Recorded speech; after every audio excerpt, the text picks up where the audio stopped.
Hi guys, kambing po ito ng kapatid ko. Ang lugar na to ay isang farmland.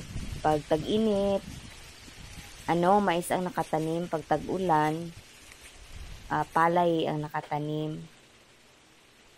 Itong baka na to, baka din to sa isang kapatid ko.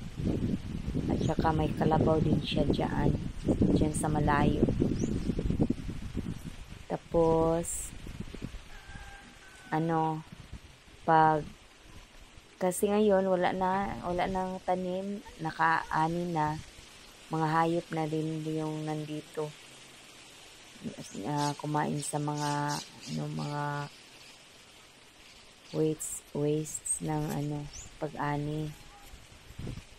Tsaka malapit na din magtanim din sila ng kasi nag-start na ng pagbungkal ng lupa.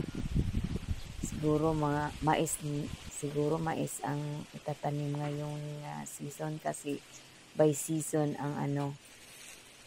ang depende sa panahon, pag tag-ulan at saka tag-init. Kambing din to ng kapatid ko. Nandun. Hindi,